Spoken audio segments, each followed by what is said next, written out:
यह केवल एक कहानी नहीं है, यह उस रहस्य की दास्तान है जिसे समझने के लिए समय भी ठहर जाता है।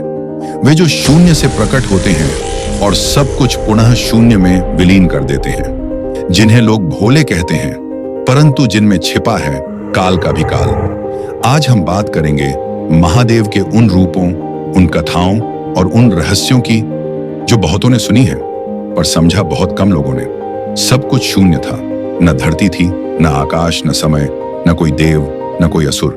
तब प्रकट हुए महादेव, न जाने कहां से, कैसे। उनका न कोई जन्म है और न कोई अंत। पुराणों में लिखा है शिव ही आदि हैं और शिव ही अनंत। क्या महादेव सृष्टि से भी पहले अस्तित्व में थे? क्या वे स्वयं एक परम तत्व हैं जो ब्रह्मा, विष्णु और महेश सभी के मूल हैं? शिव को आदि देव क्यों कहा जाता है? एक कथा कहती है ब्रह्मा और विष्णु के बीच यह विवाद हुआ, कौन महान है। तभी उनके बीच प्रकट हुई एक अनंत ज्योति जिसका न कोई आदि था न अंत। वही थे महादेव। क्या यह केवल एक कथा है या इसमें छुपा है एक गहरा रहस्य कि महादेव कोई व्यक्ति नहीं बल्कि एक शाश्वत ऊर्जा है? एक और रहस्य, गंगा का महादेव की जटाओं में आना। कहा जाता है जब गंगा पृथ्वी पर उतरी तो उनका वेग सब कुछ बहा ले जाता। तब भगीरथ ने महादेव से प्रार्थना की और महादेव ने गंगा को अपनी जटाओं में रोक लिया।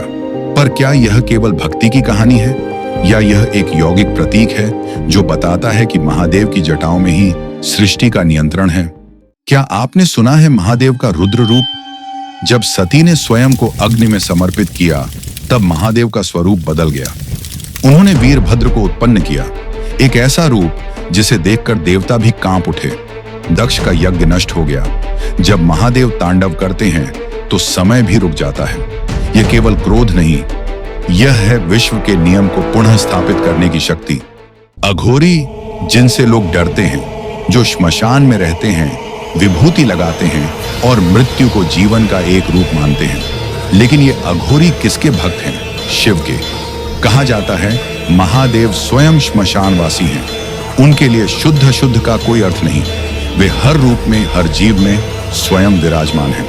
सब कुछ समर्पित करने वाले महादेव, क्या उन्हें भी पीड़ा होती है?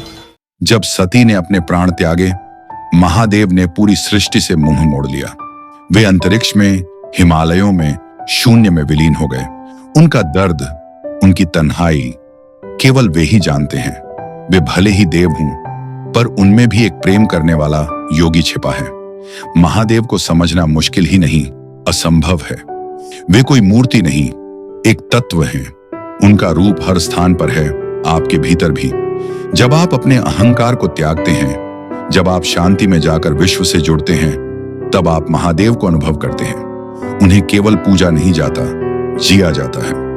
यदि आपको महादेव का यह रहस्यमय रूप पसंद आया हो तो वीडियो को लाइक करें, कमेंट में ओम नमः शिवाय लिखें और चैनल को सब्सक्राइब करना न भूलें।